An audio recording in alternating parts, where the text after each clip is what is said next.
So my name is Mark Daniel. I'm the Alamance County Extension Director and Horticulture Agent.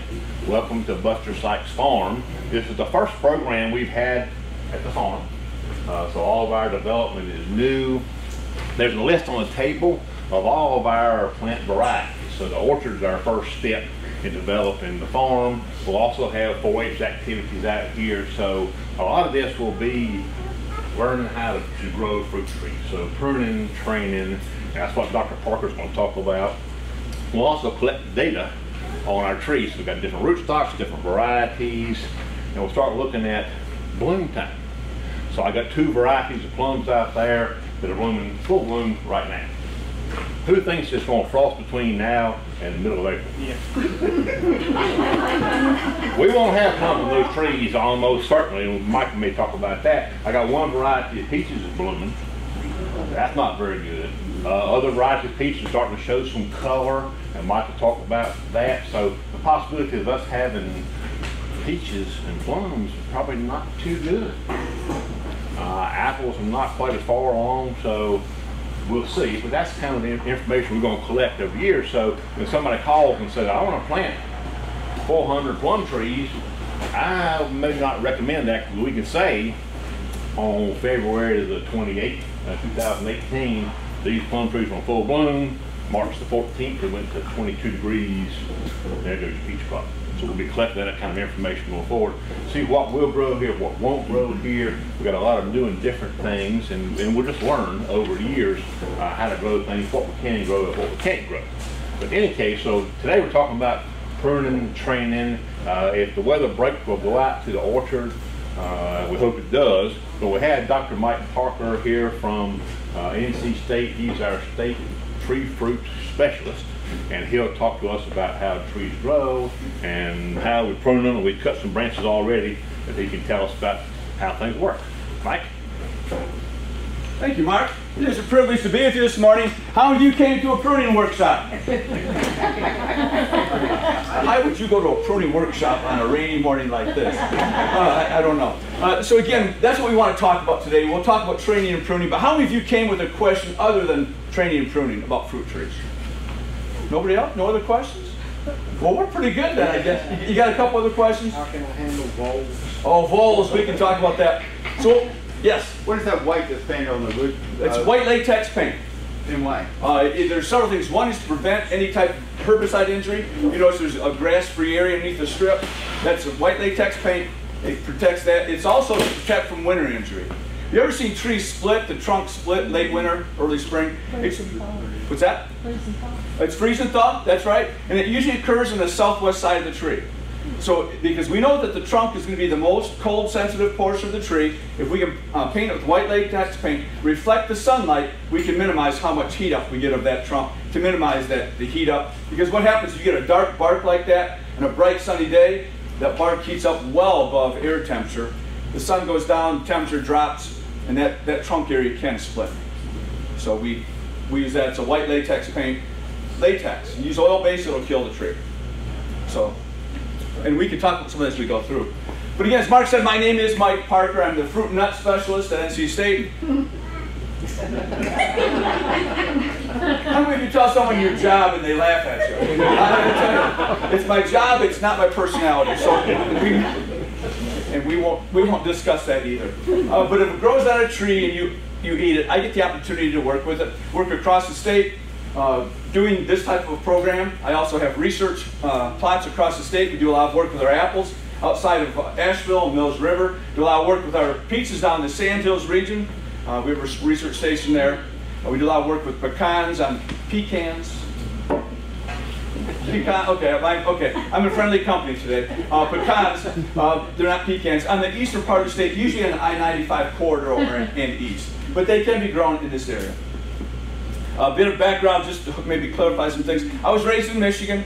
My parents have a fruit farm up there. We had about 40 acres of apples, a couple acres of cherries, a couple hundred peach trees, and it was all sold through roadside retail. So I went from there, went to Michigan State University. I started out in landscape architecture. One semester realized, no, that's not where I need to be. I spent 4 years in high school working through drawing and architectural things. I started out in landscape architecture because I wanted to be outside. One semester, I started over to ag engineering, and I got halfway through my degree in ag engineering. You realize farming, it's not a job, it's a lifestyle. It really is. So I picked up and added horticulture as my second major. And I was getting ready to finish my degree there, and a professor would come up and said, Mike, you ever thought about getting your master's degree? And I says, no. If you can't learn it in 4 years, you don't really need to know it. He says, I'll send you to Florida for 2 winters to work on citrus. 2 winters, all expense paid trip to Florida. That's a pretty good deal as far as I'm concerned. For Michigan, yeah, that's right. I went home at Christmas this past year for 7 days at my parents' and in-laws' place. The high temperature was 10 degrees. It was 5 and 10 below every night. This is actual. So again, yeah, okay, if you're going to pay for my education, you'll send me to Florida for 2 winters. I'll work on my master's degree. So I did a lot of work on post-harvest handling of citrus, a lot of work with apples, a lot of work with tomatoes as well. So I finished my master's degree, and I was ready to go work in a job in Florida. And a professor goes, Mike, you ever thought about a PhD? I said, no. No need for that. And he says, well, I'll cover all your expenses. So in a weak moment, I said yes, and so I got my PhD in orchard management, physiology, and production. There's similar things that we're doing up there. So I've been here ever since, working with apple growers, peach growers, pecan growers, extension servers, and also people that have just 1 or 2 trees. Now, how many of you have more than 5 trees? Okay, a few of you. How many of you have more than 100 trees? Okay, a few. So again, you'll hear as we go through, you say, I talk about a lot of my work with commercial research, but I don't see a difference between someone plants 1 tree or if they plant 100 acres. When you plant a fruit tree, why do you plant a fruit tree? To fruit, for goodness sake. So again, if you don't get fruit off a tree, I call it firewood. So I have no problems using my chainsaw for that. So again, when people come to a program, that's what I want to make sure that you understand is when you put a fruit tree in, we take that seriously. Now you've got some publications, small-scale orchard production in North Carolina, and that's, again, that I call small scale something less than, or larger than 1 tree. So we've got that. We also have a publication. How many of you use the web? Okay, if you want to use the web, there's a Training and Pruning Fruit Trees. It's another publication that's available. I would encourage you, if you use the web, my name is Mike Parker. Just go into a web browser, type in Mike Parker NCSU. It'll bring up my web page. You get to my ugly picture. At that point, right in the right-hand side, click on Comprehensive Resources. It has a copy of all the publications that we have. We probably have 30 different videos talking about different aspects of peach, pecan, apple production. So again, I'm one of those people I need to see, show them. I'm not from Missouri, but a video, a lot of times, I hate recording videos, like we're doing today, because I can't change my mind and say, no, I didn't say that. Politicians don't do that, do they? I don't recall, Senator, and I don't use that. So again, you can look there and you can see all these resources available for you. Make sense? Because I'm sure you'll remember everything we talked about today. But again, we want to talk about training and pruning fruit trees. How many of you just came to a pruning workshop? Yeah, hands go up there. But because we talk about training and pruning, there are 2 different practices. But again, as a kid, my dad and I, we would go to Michigan State, had their pruning workshops. And we would go, and we'd go to the orchard. This guy from the state college, he'd jump up there and prune a fruit tree. Yeah, looks good. He'd go to another one, he'd jump up and he'd prune that tree. Looks good. We'd go home and look at our trees. Where do you start? How many of you are so concerned about using a pair of these that you're going to kill your tree? Yeah, hands go up across the back. Yeah, I can guarantee for 99% of the public across North Carolina, they do more damage by not pruning enough than by over pruning. And so what I would like to do is, the trees that we look at many times are different, so I'd like to talk about the concepts. The concepts of training and pruning. So when you go and look at your fruit trees, you'll feel a little better about going in and pruning them. But again, we have to start our trees out right. So how many of you are going to plant trees? Okay, give a few hands. So again, what we talk about is how you train your trees, how you prune your trees, going from very young to very old. Does that sound reasonable? Again, a couple ground rules. There's no such thing as a stupid question. If you have a question as we're going through that you want to address, throw up your hand. In fact, I may say things that are wrong. I may say, it's exactly right. The sky is green, the grass is blue, Carolina is a great university. If no one called me I forgot we're recording this. And again, I have to warn you up front, this is not a politically correct presentation. Sorry, but if people don't call me on things that I say wrong or you don't understand, we're in trouble, because that's where learning starts. When you have questions, that's where learning starts. And so that's what I'd like to do today. Again, it's still raining out, so we'll talk until the raining stops or our time runs out. But training is directing the growth of the tree into a desired shape or form. We don't put trees in timeout. However, we do come in and use a lot of clothespins. Anybody here have clothespins in their pocket?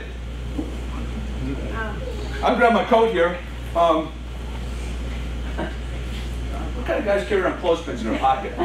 So we use a lot of clothespins for training and getting proper wide crotch angles. We use a lot of toothpicks to come in and spread branches out. We come in and use limb spreaders. I can show you some things that we use here. You can buy limb spreaders. These are aluminum ones. You can buy them by 1,000. You get them for 33 cents a piece. How many of you will order 1,000 of these? Probably won't order those. So how about if we give you another option? I did this program yesterday. Someone may have borrowed it. They did not. How about taking a piece of wood, 3/4 inch wood, drive a finishing nail in each end, cut it off at an angle. At that point in time, you've got a spreader. It's a whole lot cheaper than 33 cents a piece. And you make these in any different size that you want. 6, 12, 18, 24 inches. And that's to spread branches out.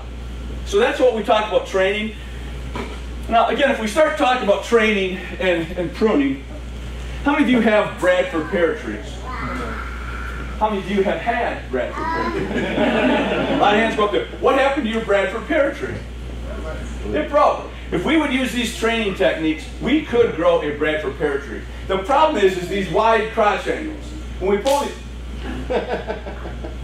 That's exactly what happens to a Bradford. Yeah, that's right. Again, we look at those wide crotch angles, that's what happens. We see those wide crotch angles, and they are going to be a split. Now, if I look at a branch that comes out here,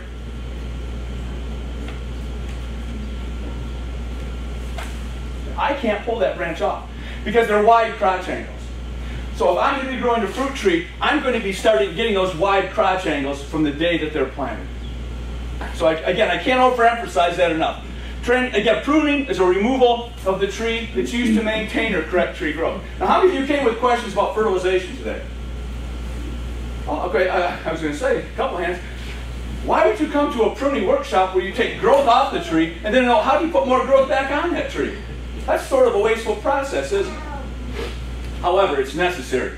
So we will prune. We want to minimize how much pruning we do and maximize the training, putting the growth into a form that we can use in which we can put fruit.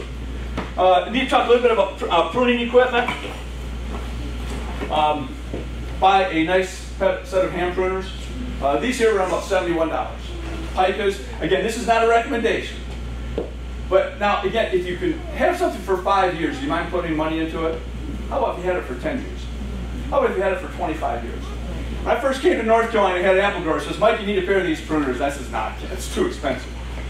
He gave me a pair. He says, "I understand you're a state employee. Cut me slack." So he gave me a pair, and that's what I use now. Again, but you'll look at them, they're bypass pruners. Now, there are other good pruners out there. Mark, what kind of hand pruners do you use? Velcro. Felco. How many of you have Felco pruners? Anybody? Yeah, I got a pair right here if you want. Got a pair in your pocket. That's good. How about red handle pruners? Very good pruners as well. And what separates the good from the bad is the quality of steel they're made out of. If you go into a store and they have red handles and they've been stamped on a sheet metal, that's a piece of junk, and I use that term literally. It is. It's the steel that they're made out of, that they hold an edge. This pair of pruners spent the winter sitting in a grower's orchard. They fell out of my truck. He found it the next spring as he's mowing. He brought them to me, hit them with WD-40, hit the blade with the file, and they're good to go. So again, the blades, the springs, are all replaceable. So buy a good set of pruners. The other thing you need to buy is a good set of loppers. And these here, again, the ones I use here, they're felt. These are a Hickok, made in the United States. But you'll notice they're made out of forged steel. How hard do you think this steel is? You ain't going to break this steel. You wear out a file trying to sharpen it because the steel is so hard. So again, they're aluminum handles, 32 inch. I can do most of my pruning from the ground for set like this. It's going to set you back about $50 for these. These are relatively new. I've only had these for 15 years. So, but again, you'll notice the theme is we spend money on pruning equipment, but we keep it. We buy good equipment. And then the last thing we need to have is a pruning saw. buy a good pruning saw. What's the difference between a pruning saw and a woodworking saw? The blades, these have sharp, they're razor sharp teeth. On a wood saw, when you work in the shop, what does it cut? The push stroke or the pull stroke? It's only on the push stroke when we use a wood saw. However, on a pruning saw, it's on the push and the pull stroke, which doubles the efficiency of your action. So this is a silky, it's got 11-inch folding blade. Make sure that they lock into place. If my hand goes in my pocket like this and it doesn't come out, be guaranteed that I ran the saw across the back of my hand. Operator error, if you will. So again, buy a good set of pruning saw that locks into place. You might as well know back there. Mark and I, we were preparing saws. This is Silky. They make a wide range of them. Mark, have you ever seen a saw as good as a Silky? Yeah. So I got 3 of them. He's got 3 of them. The stuff Japanese, I use for what's that now? Japanese. It is Japanese. Also. Everything else, the hiccup. But again, these are the Japanese saw, the best ones that's made. Because the Japanese start out with the trim saws. Some of their inlay work. That's how they start out with these. Or cutting the reef doors. That's how they started, and they moved into pruning saws. So a nice pruning saw. Now, how many of you have more than 2 or 3 trees? Okay, well, I'm going to use something here. And sometimes I was getting a bit concerned I was going to bring these out, and as soon as I bring them out, people say that doesn't include me. But I've got a pair of pruners like this here. And again, if you have to do much pruning, you might want to consider something along these lines. Again, if you come out and prune a branch like this, how easy is it to prune it? So, now these run they're 800 bucks. However, they figure they'll last 10 years. I can use these for, I basically make 12,000 cuts a day.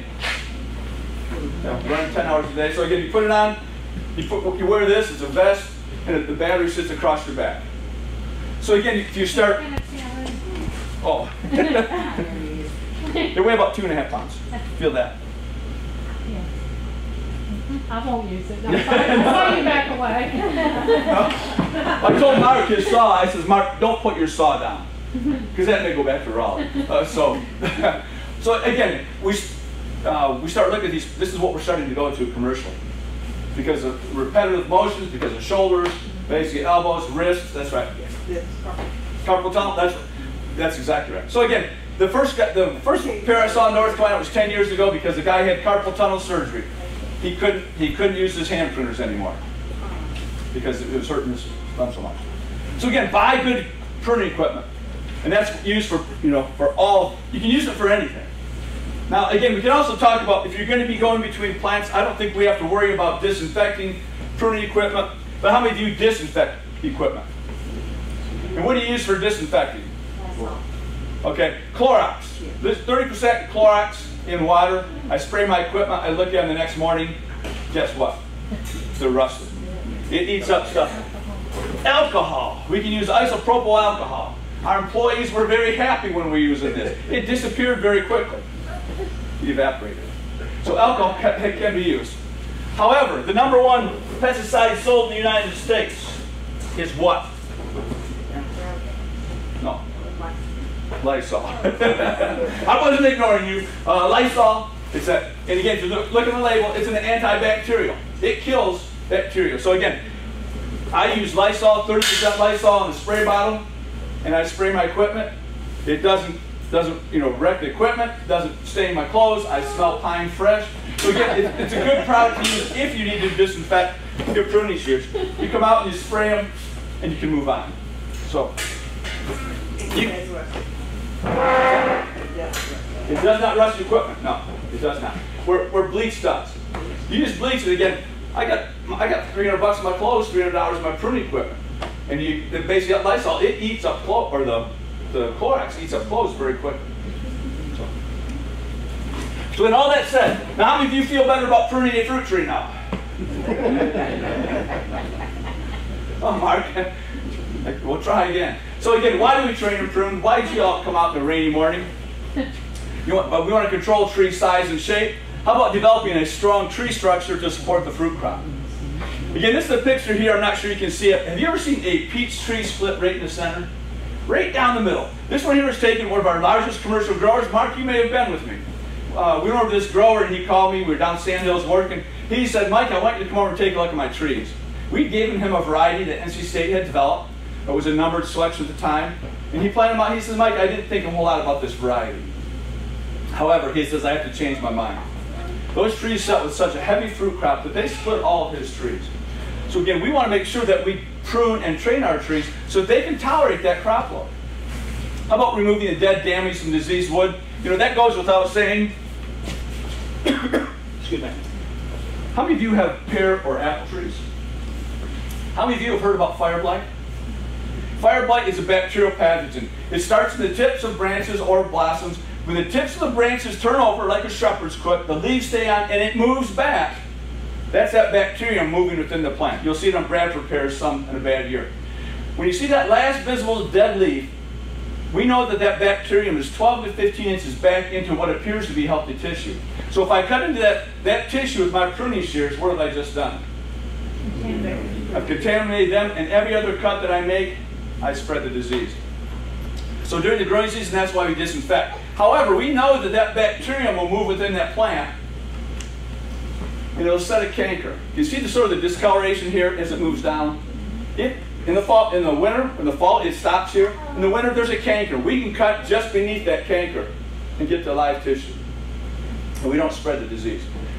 Now, you probably have learned by now that I'm quite an academic. I get most of my educational information from the comic strip on Sunday. And one of the ones I look at is Hagar the Horrible. You know, the Viking. And it shows Hagar the Horrible in a tire swing. As a little kid, I don't know where a Viking got a tire. But he was swinging. The next one over it says 40 years later, he's looking up at the tire swing. Is that true? Yeah. Trees don't grow out of the ground? They grow from the tip up, don't they? And what part of that plant is growing? Top? How about the branches? Do they grow in diameter? There's only one part of this plant that's growing. It's what we call the cambial layer. Anybody ever hit a tree with a lawnmower during the summer?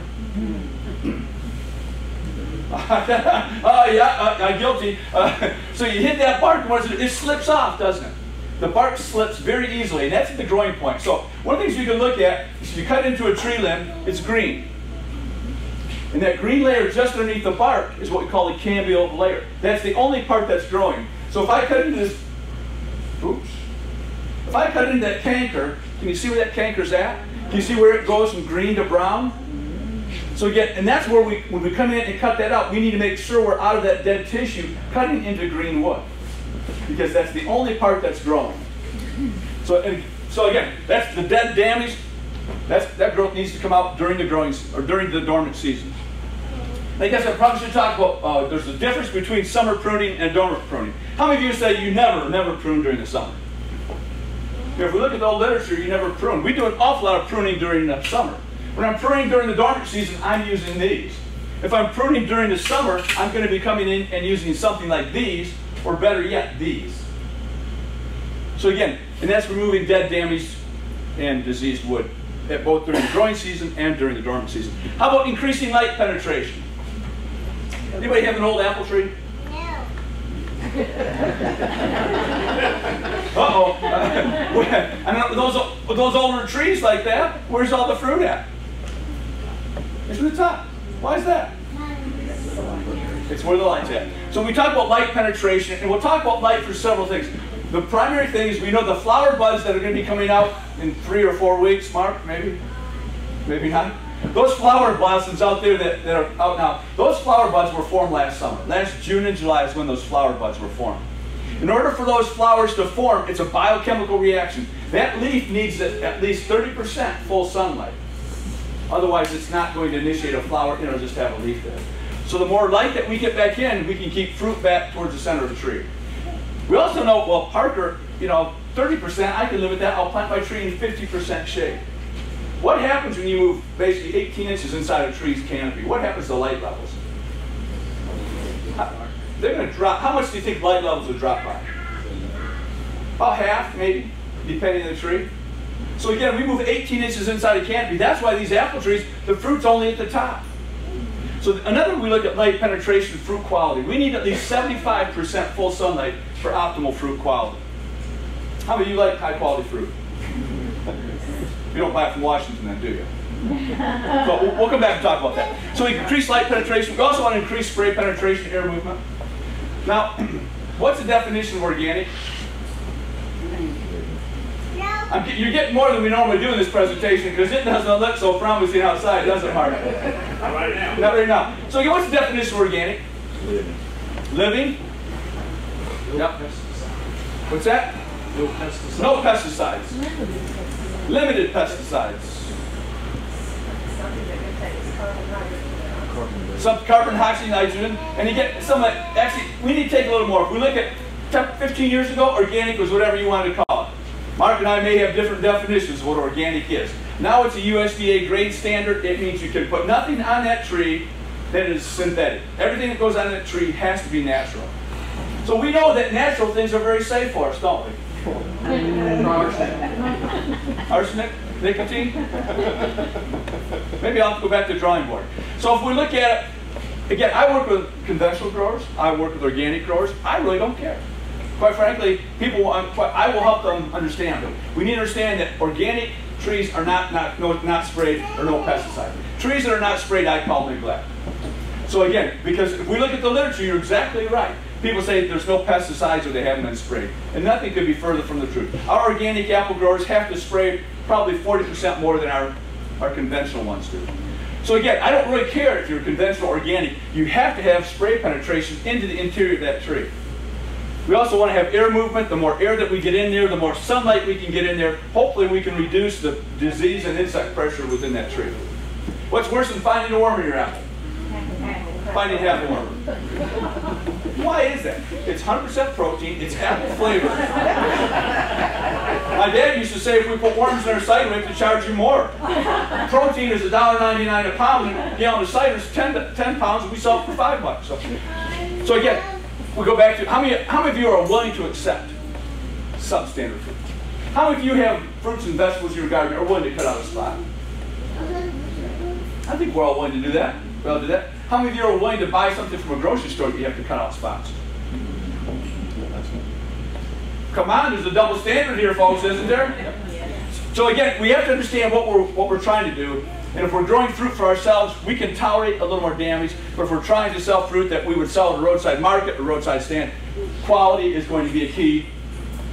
And we'll talk about how our consumers define that. So again, we talked about why we're doing it. What are the benefits? Optimal tree structure to give higher long-term yields.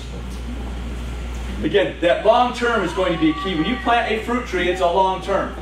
If we're looking at peach trees, they're probably about a 20-year tree. If we look at apples, they'll be 25 plus years going up. So again, we have to make sure we can't get greedy for this year. We need to be looking down the road 5 to 10 years from now. We talked about increased fruit quality. Now, I've talked a bit about that. Now, when you talk about a flavor, when you say that's a good fruit, what are flavor characteristics you're looking for? Sweetness. Sweetness, that's right. And what makes the fruit sweet? Sugar. That's good. I wasn't very hard, was it? Yeah, photosynthetic pathways developing sugar. What makes a sour apple sour? Sugar. No sugar. And that's exactly wrong. So I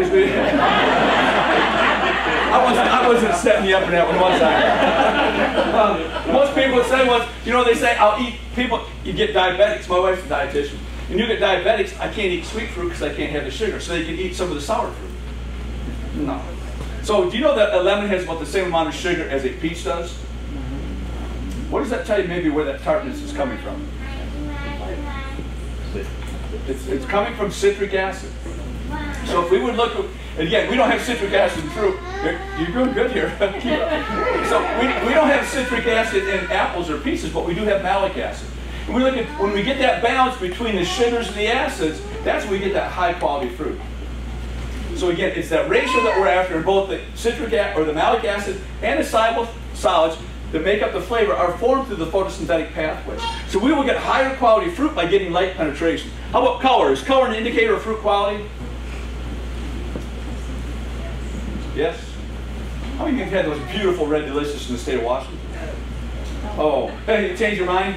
Yeah, it's the best tasting cardboard there is. Again, I'm not sorry. So again, we look at the problem in North Carolina getting color in fruit You can see here, this is a piece that we had a leaf over that. Hold the leaf away, you can see the color here. The problem is with getting color in North Carolina, color is brought about by two things: bright sunny days and cool nights.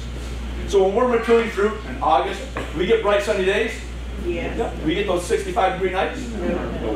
So we're not going to get that vibrant color. So again, it's not an indicator of quality unless you expect it. If you plant a double red delicious apple, what kind of apple do you want to have? You want to have a double red delicious, don't you? You want something with color there. Color is not an indicator of quality. However, we know that 85% of produce is bought based upon visual appearance. Y'all wouldn't buy fruit that has a small imperfection you have to cut out. Some people will not buy fruit unless it's red. Redder is better used to be the mantra. The last we look at quality, we have to reduce disease pressure. And then the final thing that we look at, the quality and benefits, it looks good. Do you think the guy picking 100 acres of fruit cares what that orchard looks like as long as it's paying money?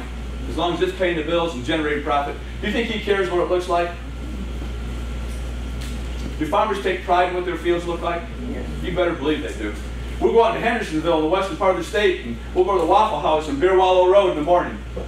The discussion: do you ever see so-and-so's orchard? What is he doing? I have no idea. He must have lost his lease. Again, it has to look good. It doesn't matter if it's one tree or 100 acres. It's got to look good. So again, that's another benefit that we look at. Now, how many of you feel better about pruning fruit trees? But we're not doing so well. So again, if we talk about fruit trees, how do those trees look? I'm going to talk about two different training systems. One will be a central leader tree. Central leader tree is characterized by a strong trunk going up through the middle of the tree, with lateral branches coming off from it. This is usually going to be what we train apples, pears, pecans to. Now, when we come up, what's the optimal height on which to start branches? 30 inches. 30 inches? Why 30 inches? Oh, damage from equipment. Sorry. Damaged equipment underneath them? Yeah. Any other ideas of height to start branches? My tree, my yard, I've got a tree, I like 28 inches. 28 inches is what I say. I can get my boom, 30 inches, same thing. It's equipment, and that's knowing what that height is. Because there's no optimal or basically correct height to which to start branches. It's so, like you say, it's to get equipment underneath them. I usually start mine at 28 inches. I've got some trees in my yard. I've got all my branches start up about this high. Why do you think that is? Goodbye. Thanks for coming. I wish my kids were that well behaved on the outside, I tell you. You see them very good. So again, all my branches are this high now. I started them up knee high, but they're up this high now. Dear. What we call browse line. So again, we look at that height. It's when you get equipment underneath them. So many times for smaller trees, the optimal height is to sit yourself in your lawnmower. Where does it hit you on the head? Can I ask you something? Does the rootstock choice, particularly with apples, make any difference with that too? Would that help determine that, or is it just what you want to do is get them up there? That's a real good question. Does the rootstock dictate that? No, it doesn't.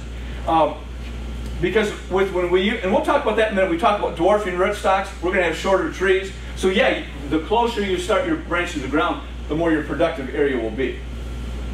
Because if I'm growing a 10-foot tall tree and I start my branches at 2 foot, or if I start them at 48 foot, or 48 inches, I'm losing 2 foot of, 48 foot. So I'm losing 2 foot of production. So that height doesn't really matter with the rootstock.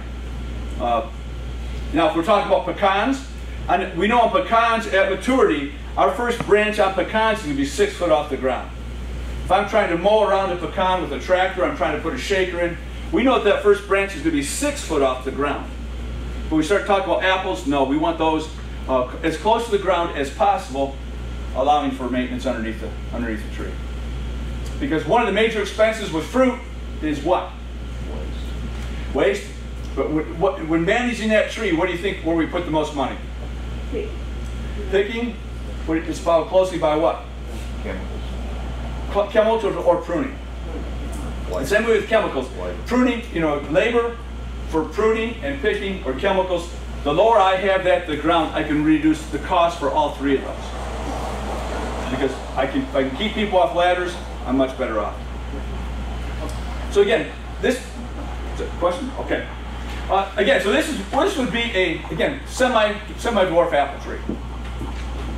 larger tree, 15, 18 foot tall tree. So we'll start our first set of branches. And they're, what we call this a whorl of branches. North, south, east, and west. It's pretty hard to show a four-dimensional tree on a basically a two-dimensional board here. So again, we would have a branch coming out, we'd have a branch going back towards the wall.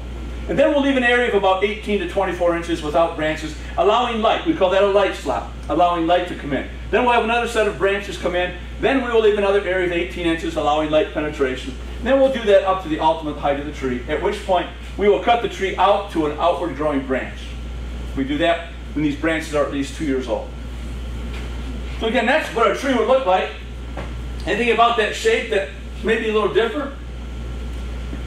You know, any other characteristic of that tree shape that may not be all that natural? The cone. The cone shape, that's right. We get that conical shape there. Branches at the top must be shorter than those at the bottom. You ever see trees that umbrella out at the top? What do you think that does to light penetration within that tree? It kills it. So again, we want to make sure those branches are like that. I made a statement just a couple minutes ago. How many of you want to grow your fruit naturally? Laughing over here. Something more. What's that now? Grow naturally. Yeah, growing. It's growing, it's natural. Well, it's growing naturally, but some people say, well, I don't want to intervene. If you don't want to intervene, you want to grow your fruit naturally. You won't train, you won't prune. You'll allow branches to grow, and you won't pick fruit. When we grow fruit, we grow vegetables. It's not a natural environment. Again, if I had a natural environment in my yard, I've got deer. They come in, they work on my trees, 4.5 foot down. Anything that's growing on the ground, they munch on. I mean, I don't even try to grow vegetables. My hostas have a hard enough time with the deer munching on them. Again, if we're going to try to grow fruit, vegetables, we're going to have to do something to contain the natural influence. That's unpaid for. Yes, sir? Spray deer repellent? Yeah, you can spray deer repellent. And deer are fairly smart, and deer repellents do work. Some of them do work. But again, if you're spraying on a fruit tree, make sure it's labeled to be sprayed on a fruit tree. There are some things you put in there that may not be used on a fruit tree. So again, if deer repellents work, yeah, I'm going there now. The label's the law. And so again, they work. What happens if you get a rain? It washes away out. Because most of the deer repellents, there's something, a lot of times there'll be rotten eggs involved in that. There may be garlic. We've got some you put in a truck and you don't ride in the front of the truck when you've got that jug there because it's downright nasty stuff. So again, if we're looking at deer, you could use deer repellents. As long as we're talking about deer, the best way to control deer is high velocity lead poisoning. It's effective. Legally, again, so that's the way to do it. We can discourage them. We also use bars, hotel bars of soap. You take the smelliest stuff you can get, leave the wrapper on, drill a hole through it, put a piece of string, hang them on the edges of branches. Again, do not put it in the tree because as that soap breaks down, what is one of the main ingredients in soap? Lye or fats. They run down that trunk. Rabbits love to eat on the fats. So they'll come up and grow the tree. So you can put them on the edge there. You can cut dryer sheets into 1-inch ribbons, put them on the tree with a clothespin. There are things you can do to discourage them, but deer are smart and they will come back. You're going to have to rotate anything you do over a period of time. You get 3 weeks out of one protective measure, you're good. Now, squirrels?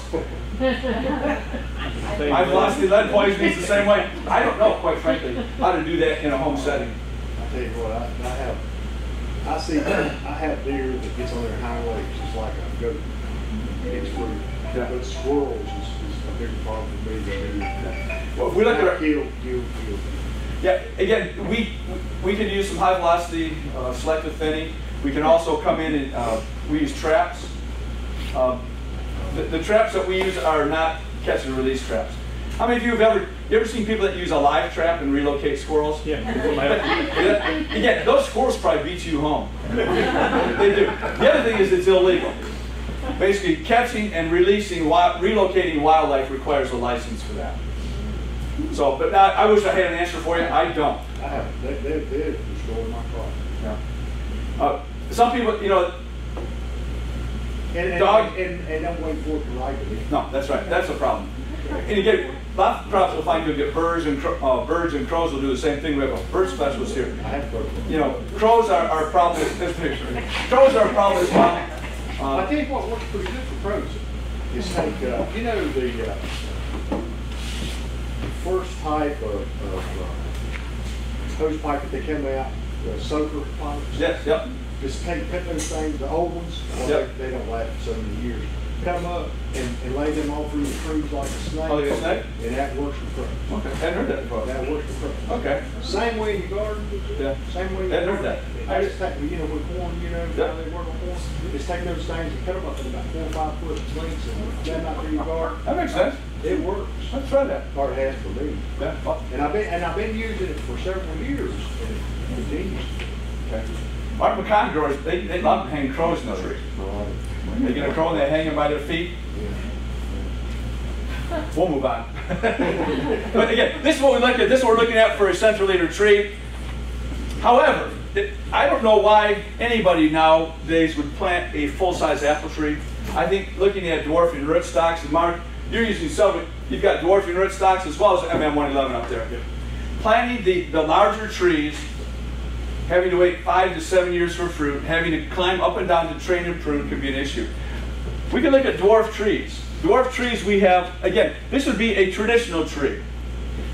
We have a central leader, but if we go with these high density trees, they're still going to have a central leader, but you'll notice the branches are going to be very close together. You'll also notice they're all going to have a stake beside them. We're going to support those trees. Those stakes aren't there for moral support. They're there for fiscal support. On a dwarfing rootstock, we expect to have fruit in those trees within the 3rd year.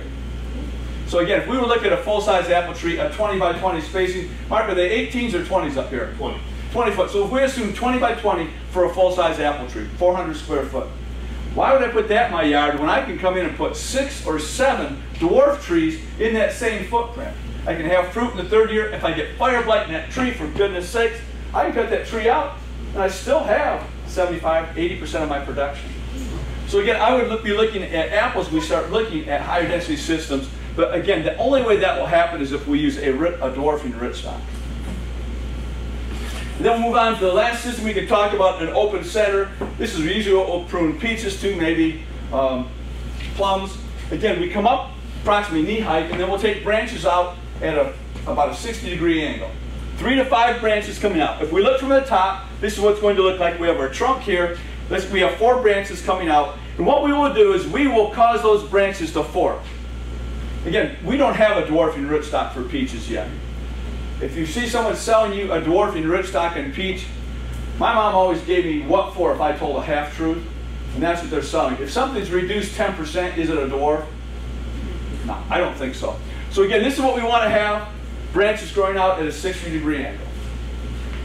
The way we prune these trees is somewhat archaic, because you'll notice we keep directing the growth outward at that 60-degree angle. If we allow them to go, they're going to go straight upright. Sound reasonable? Well, the $500 starting to let up, Mark? Yeah, looks like it's not raining Right now. Okay, right I'm now. talking about the buds on the trees. Yeah. The $500 take home. How many of you feel better about pruning your fruit trees now? I'm giving you all I got. I'm giving you all I got. I'm sorry. Tell you what, when making a cut on a tree, what should be the primary determining factor where you make a cut? This is the $500 take-home message. This should be worth your time coming out today. What's that? Outward growing bud. That can, yeah. And sometimes that helps, because even though I cut to if I make a branch to an outward growing bud, you have to realize that the 3 or 4 right beneath it, they want to grow up as well. So that outward cut, historically we've done that. I don't think it's going to be all that beneficial when we make a heading branch. But you look at the literature, that's what they always say, don't they? You cut to an outward growing bud, but when you come in and cut a branch back to an outward growing bud, you're getting rid of the hormones that are produced in that tip. And those top 3 or 4 buds are going to be very vigorous. You ever cut a branch and notice how they shoot upright? Yeah. You ever see these butchers that they go into these trees, these large trees, and they dehorn them? Mm-hmm. I won't talk about them right now. But what kind of growth do they get? 1? 2? That's right. A witch's broom comes up. So if we look at that with fruit trees, we're cutting to outward growing bud, that really doesn't hold true in many situations. And the other, yes, sir? How do you prune an Asian pear? I mean, an Asian Asian persimmon has such heavy fruit. Yes. We will prune that just like a central leader tree. We won't do a whole lot of pruning on the Oriental persimmons because they're somewhat small. what you'll do is you'll thin fruit. When they start to fish pull your branches, the thing you have to do is thin the fruit earlier in the season. Thank you. Okay, now pruning, what should be the primary determining factor? You know, a lot of times I go to a pruning demonstration and people, Felco's in your pocket, but you know, a lot of times people have Felco's on their belt. And they come out, and as I'm talking in the field, they're going around cutting tips off branches all the way around that tree. You know, these guys from the university, those who can do, those who can't teach. So I'm teaching, and he says, okay, the guy from the university, I'll help him, and he's cutting all the tips off my branches. Is that good? Why not? You're breaking the dominance on the end of the branch and causing... Yes, every place we're making a cut, we're causing a release. But you know what? I think maybe the primary determining factor where we make a cut is, how about where's the fruit formed? This is the take-home message. On an apple, if we were looking at an apple tree, the apples, the only place they're formed is going to be at the tips of shoots. These long shoots aren't going to have it. But or small shoots like this. You see that one right there? It's what we call, it's going to be a spur, it grows less than an inch a year. See that fat bud on the end? That's a flower bud. This one here, it's not. But the only place apples will be formed on tips of branches. So somebody goes through their apple orchard and they cut the tips off branches like that. Do you think that happens? It happens all the time. And again, I was working with a guy yesterday, he grows peaches. I had a group like this, and he says, Mike told me 6 years ago that I shouldn't plant apple trees, and $3,000 later, he says I have to agree with him. I can teach an apple grower to grow peaches. Trying to teach a peach grower to grow apples is terrible. Because on peaches, we do a lot of heading of branches. And so they prune their apple tree like a peach tree. They cut all the fruit off. I did a program down over in Whiteville, Little Washington area, or it was Beaufort, Little Washington area. Did a 3-hour program in the morning. We were going to do a 3-hour demonstration in the afternoon. And the gentleman came up to me after the morning and says, Mike, is it okay if we don't go to my orchard today? I said, it's okay, it's only half the program, don't worry about it. I don't like surprises. I went and I looked at that orchard the day before. This gentleman, it was a small orchard. Every tree in that apple orchard, every tree, every branch had been cut back. He says, I didn't know why I didn't have fruit until today. So every place he made a cut, you're all right. Every place he made a cut, he released apical dominance, had 3 or 4 shoots coming out. He also cut the fruit off. Then he'd come back and cut those 3 or 4 branches next year. He'd have 3 or 4.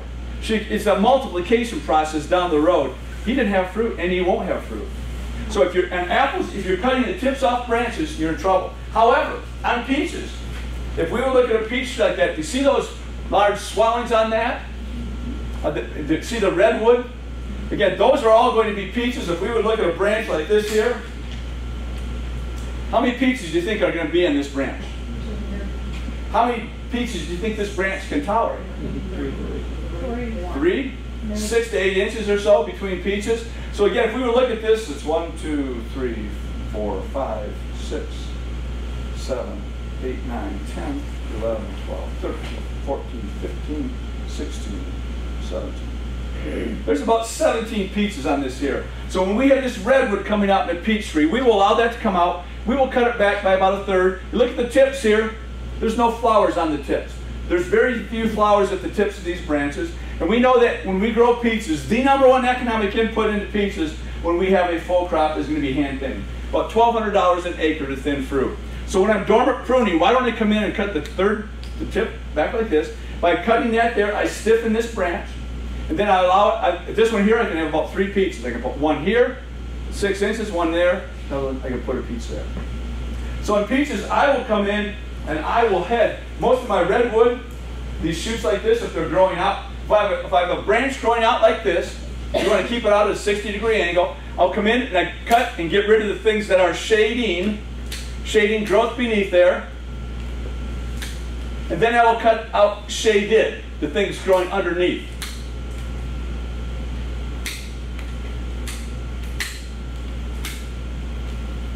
Does that look reasonable? Are you going to cut that tip off that peach at the end? I am. Where am I going to cut it out at? Back at the next leader. Well, we never come in and make, usually on the young tree we try to cut to a branch. So again, let's say it's growing out like this. It's an old tree. Let's go back and talk about this. Again, see how it's sort of a fan? We keep those shoots there. Then we'll cut those back by about 1/3, just to tip them back so that I stiffen up those branches, because these are fruiting wood. All this redwood, it's all fruiting wood. So again, let's pretend here. We have our scaffold branch growing out. Sometimes we will have, they'll be growing like this. See, is that a 60-degree angle here? Is that a 60-degree angle there? So what if I come in and cut this out, maintaining upward growth? I get rid of the upward growing branch and then cut out to an outward growing branch at a 60-degree angle. Now, as you notice, I don't come in and cut to a flat growing branch. I cut to an outward growing branch up at approximately a 60-degree angle. Make sense? What's the easiest way, and I've been shown more than one time, and I just can't grasp it, between a flowering bud on an apple tree Yep. and a fruit bud? I just can't never get the whole. Well, it's not all that hard. It's this time of the year. There's two things. One, first of all, this is my apple tree. There's only 3 potential places this branch could have an apple. Where are they? Only places tips. Only here, here, or here. Yeah. That's It's in these situations. That's right. I Those, can't tell the difference. I threw my example away. What you do is, at this time of the year, it's quite easy. You look at the tips, the buds here. We don't, again, realize it's only going to be in tips. It's only going to be on somewhat weak growing. See, this is all last year's growth last year. You see that bud there in the end? It's not really much of one, is it? How about looking at that bud right there? See how it's fat? But see, on my trees, I have these all along. Okay, again, it's an older tree. Yeah. And again, that's good. Again, these branches that grow less than an inch a year, what we call spurs, Yeah. those are the most fruitful wood you can have there. Yeah. And quite frankly, almost all of those, if your tree's healthy, almost all of those will have a flower bud in the tip. Red came out and tried to show me one time the difference in the size. It works on some cases. As we get, well, it's subtle difference. It's maybe the size, but it's also the shape. A flower bud would be more rounded or domed. If you look at these here, they're pointed. So again, it's not something. And a leaf bud would be a flatter. That's a leaf. Every place, those are all leaf buds. But I'm talking about in this situation, when it's got that little growth on it. That's a leaf bud right there. Don't. No, actually, they're going to be more of a pointed shape. The trees up here, we can come back next year. Mark's trees, they don't have fruit on them this year, the apples, and they shouldn't. We plant a fruit tree. I don't want fruit left in that tree for at least 3 years from the time they're planted. Would you advise taking those spurs off since they're not going to fruit anyway, or just No. let them go natural? No. Again, I'm going to use those spurs there. Yeah. Again, this came off a dwarf tree. I want fruit there next year. Also, what's that spur going to have on it this year? It's going to have leaves. Those leaves are going to produce fruit or carbohydrates all summer long. They're going to take them and send them to the root system in the fall of the year. It's going to help that tree next spring. Going back to his question, the fact that bud's closer to the main layer of the trunk, would that make that bud better than one out on the end, or is that? Now this one here, Yeah. again, we start pruning these trees like that, there's two, my rule comes back. Is it shading anything, or is it being shaded? Is that going to shade anything? No. How about this one here? Would that shade anything? If I have leaves from here to here? Yeah. So again, when I see small growth like that on the trunk or on branches, I leave all that small growth, because it's not a problem. And anytime I can put leaves, I can prevent sun scald, sunburn on that branch. Now again, on the peach here, these blossoms coming out, I get this peach blossom coming out. How many peaches would be formed by a peach blossom? One. Is that any hard, is it? This apple blossom coming out, how many apples would be formed in an apple blossom? Sometimes I have 4 or 5. 5. You're exactly right. Again, when that comes out, an apple blossom is what we call, it's a mix. It has both vegetative flowers as well as floral flowers, and each bud that comes out here, every flower bud is going to have 5 flowers. How many of those can we tolerate and live with? 1. So again, at that point, we need to thin out 80%. Leave the center king blood. We've got 4 laterals that we need to get rid of those as well. Then you don't have none left on the squirrel. That's a different story. I me. Yeah. Again, I wish I had an answer. Some people say that you can use dogs put them out there with an invisible fence. But again, all the squirrels, if they're jumping from other trees into your apple trees, fruit trees, there's nothing you can do about it. Just plant enough trees and. Yeah, that's what people say to speed them too. That's right. I don't think that works. That could just grow more squirrels. Could be. I have a question before we go back to one of the photographs you had of all that man that had that orchard that split all those trees. Yes. Was that his fault? Did he not thin enough, or is it something in the wood? Was that bad weather that played? Well, what did you suggest to help him correct that after that?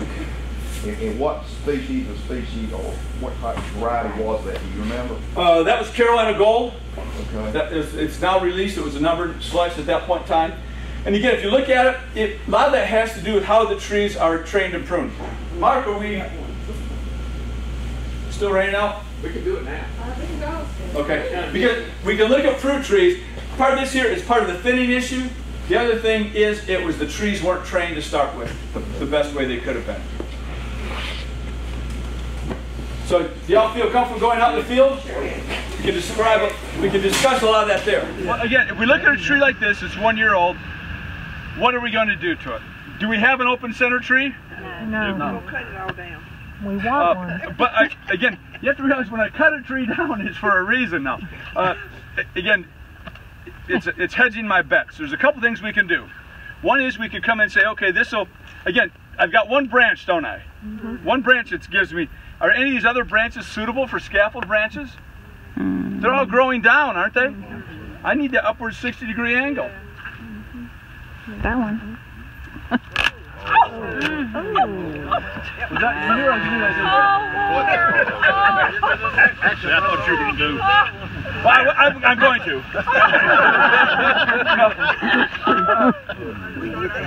And again, come back and again, we have to talk about what we're doing, first of all. I have no problem starting young trees. I have no problems coming in and cutting in this area here. However, this one's been painted. We don't have buds there. But look at the buds that I have here. Can you see they're sticking out? Those buds are ready to go. So again, they're little. Again, I would rather have branches down here. I don't have it. It was on my Christmas list. It didn't happen. So again, I come in, I had it like this. The top 3 or 4 buds are going to be very upright. The bottom branches will come out. These top 3 or 4 buds are going to come up very upright. Remember I talked about? So what I'll do is, we can see this is where it was at. A heading cut was made right there. See that heading cut made right there? See the heading cut? Look at the top 3 branches. 1, 2, 3. Those are accidents waiting to happen. But as I move away from that, notice how the crotch angles spread right out. That's what I want to have. So again, these upright branches, when that growth is 8 to 10 inches long, you have to pretend with me if you will. I'll come in and grab them when they're 8 to 10 inches long, and I'll snap them off just like this. You can grab them, you just come in and grab them and just snap them over like that. By snapping them off, I leave them there. They don't break off, I leave them there. They look downright ugly. But what we're trying to do is these tips that produce hormones that inhibit lateral branching, I'm getting rid of that influence. So again, the tree's already invested in this growth. In the fall of the year, it's going to take all that food, it's going to send it into the trunk and root system. Then I'll come in and cut that out during the winter to outward growing branches. So again, 6 to 8 inches long, I'll come in and grab these things, snap them over, allowing these lateral branches to grow out. Then next winter, I'll come in and cut that top out and have my open center. That don't invite disease in there. No, there's no disease issues you have to be concerned about. But you leave them like that? You snap them and leave them? Yep. Well, that would work with something. That would work with another plant. I mean, is that generalizable? The physiological principle is, because we know that these tips are producing hormones, what we call auxins. The auxins move by gravity within the plant, and they inhibit lateral branching beneath there. So by coming in and doing that, I get rid of the source, the auxins move by gravity, I get rid of it. Now, we did this at the Central Crops Research Station last summer, and they were on 3-year-old trees. And the superintendent called me and she says, Mike, you need to come over here. I'm killing your trees. I don't know what's going on. And we go out there and look at all these branches are broken off in the middle of a tree. This is what we do. This is what it's called a trashy center. It looks ugly. Yeah. It looks ugly for the first year, but you cut it out, you'll never know the difference. So the principle the principles do apply. So, and you're breaking it off as opposed to cutting it? Yes, because I'm leaving it, there's still connective tissues. Right. The auxins move by gravity. However, the sugars that they're sent, they're moved actively into the root system. You ever see a pecan tree that the limbs break and they're hanging down, or they're laying on the ground? As long as they're green, you leave them. Those nuts will mature. Any type of fruit tree will do that. A large tree. So the trees were headed here. Did these summer prune? You didn't cut out the suckers? Okay. Supposed to. Yeah. Usually when we make a heading cut, we get multiple breaks coming. Again, this is going to be a central leader tree. Put my first set of branches down here. 4 branches. Do I have 4? These were clothespinned, weren't they? Some of them were. I know I put some. But notice the crotch angles. The crotch angles are good. Do you see 4 scaffold branches? Yeah. We don't need that one, do we? Can we take that one off? Is anything coming over in that direction? Above. Because I guess I've looked at it. I'd look at this one right here. Oh. Let me call this one 1. Let me call this one 2. 90 degrees. Let me call this one number 3 coming out this way.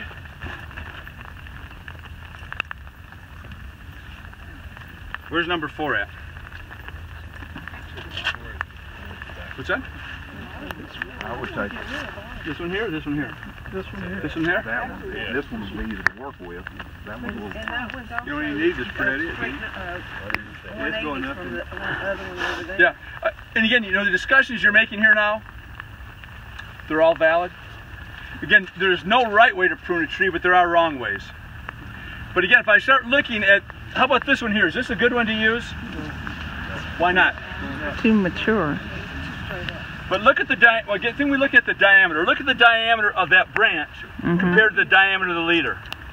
How close is it? Pretty close. Very close. So again, if I look at the diameter between the tip of my thumb, my tip of my finger, is there a difference in diameter between here and here? No. No. How about if I go between here and here, from here to here? Yeah. I've got basically a choke point right there. So that one to me is not suitable. Okay. So I'll cut that one off. That's a competing leader, isn't it? It is a competing leader, that's correct.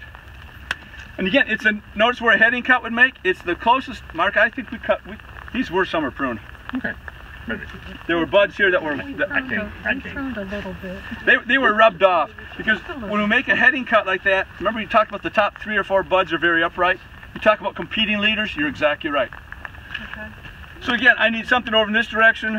There's no right or wrong. I like this one here. You do? Oh, I did. Yep. I did. It's younger wood. It stand a chance of maybe Well, now, bending for you. So what about, we're going to have to get rid of that one, right? Oh, do we?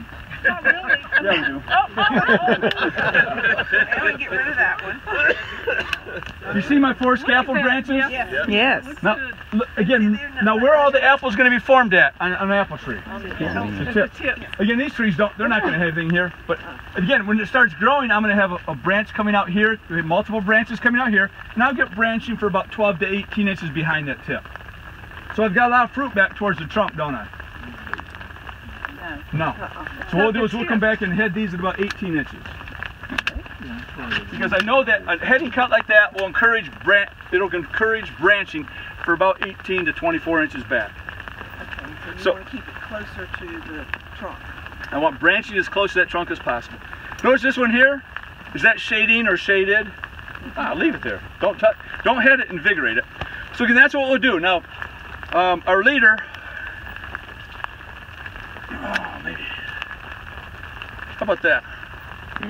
On the central leader tree, what's the next set of growth I want in this? Closer to the first set.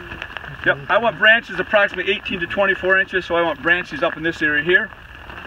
So what I'll do is I'll commit 6 inches above that, cut that out there, get rid of this one here. Yep. Now, when the growth starts in the spring of the year, what kind of growth am I going to get from this cut? You're going to witch's broom going straight up, right? So come back in when growth is 6 to 8 inches long, select one branch to maintain my leader, then come in and eliminate all competition for a fist width, and then where I've got my clothespins, I want my next set of branches to come. At that same time, knowing that these cuts are going to do the same thing, I will have 3 or 4 branches. At that point in time, select one branch to continue out, eliminate competition for a fistwidth. Okay. That makes sense? I'll do that all the way around the tree. So again, I get rid of the competition, I'm maintaining my scaffold growth, I'm also getting lateral growth back in here. Then when these branches, when I come in and do that, these, I get rid of the top competition. Some of these branches may be more upright. That's where I'll come in and I'll put a clothespin over top of that shoot. Those shoots coming out, I'll put a clothespin above it, directing it outward. So that's more than 24 inches though. How far is that? That's more like, it's at least 30. 30. Okay. There you go. You all heard it here. And now again, I'm going to put a disclaimer here. How many of you have ever heard of ambrosia beetles? Oh yeah. Yeah. Okay, ambrosia beetles, they're beetles that they come in, they're actually off this time of the year. They come in, they burrow into the side of the tree. The ambrosia beetle, they carry a fungus in their mouth parts. What they do is they come in the tree, they put that fungus there, the fungus grows, feeds their young. So again, they call them ambrosia beetles because they turn wood purple. As a wood turner, I love ambrosia wood, but some tree gave its life to get that. So again, the ambrosia beetles, they key in on weak trees, or for the most part, they key in on the alcohol released by the tree. So when you prune a tree heavily like that, I told Mark I would spray them with an insecticide in the very near future so that we don't have those ambrosia beetle infections. What kind of time frame? How long? I Now? don't do insects. I'm a horticulturist. This time of the year, again, As soon as you prune it. as soon as well, if we're pruning this time of the year, yes.